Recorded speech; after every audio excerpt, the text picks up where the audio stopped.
एक दफा का जिक्र है। एक दूर दराज और खूबसूरत और आलीशान घर में एक हसीन और जमील लड़की रहती थी जिसका नाम रुखसाना था।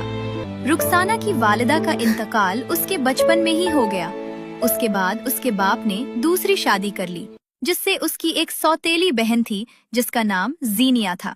कुछ अरसा पहले उसके वालिद का भी इंतकाल हो गया, जिसके बाद अब वो अपनी सौतेली माँ और बहन के साथ महल में अकेली रह गई। घर की तिजोरियां इतने जेवरात और मालो दौलत से भरी पड़ी थीं कि अगर वो तीनों सारी जिंदगी भी उस खजाने को इस्तेमाल करती तो भी वो खत्म न होता। लेकिन सौतेली माँ और बहन का दिल रुखसाना के लिए हसद और नफरत से भरा था। वालिद की वफात के बाद सौतेली माँ ने अपना असली रंग दिखाना शुरू कर दिया। उसने इस आलीशान महल के तमाम मुलाजिमीन को फारिग कर दिया और घर का सारा कामकाज मासूम रुखसाना के जिम्मे डाल दिया, जबकि उसकी अपनी बेटी जीनिया महारानियों जैसी पुर आसाइश जिंदगी गुजारती। रुखसाना घर की सफाई सुथराई करती और फिर फार्म हाउस में जाकर भेड़ बकरियों की देखभाल करती।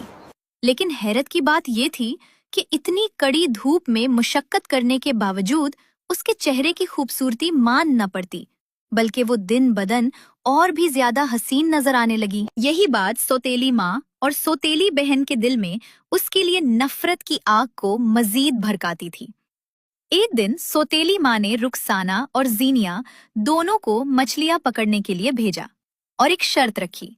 उसने दोनों से कहा, तुम दोनों में से जो भी ज्यादा मछलियां पकड़कर लाएगी, मैं उसे इनाम में एक खूबसूरत सुर्ख रेशमी जोड़ा दूंगी, जबकि जो मछलियां ना ला सकी उसे सख्त सजा मिलेगी। चुनाचे दोनों बहनें मछलियां पकड़ने रवाना हो गईं। जीनिया अच्छी तरह जानती थी कि अगर वो मछलियां ना भी पकड़ पाईं तो उसकी माँ उसे हरगिज सजा नहीं देगी, इसलिए वो सारा दिन एक दरख्त के साए तले बैठकर आराम करती रही। दूसरी तरफ रुखसाना ने दिल लगाकर मेहनत की और ढेरों मछलियां पकड़ ली। जब जीनिया ने रुखसाना की टोकरी मछलियों से भरी देखी तो उसके शातिर जहन में एक तरकीब आई। उसने बड़ी चालाकी से रुखसाना से कहा, अरे रुखसाना, जरा देखो तो तुम्हारे बालों में कितनी मिट्टी लगी हुई है। जाओ जाकर जल्दी से बाल धो लो, वरना अम्मा घर जाने पर तुम्हें बहुत डांटेंगी।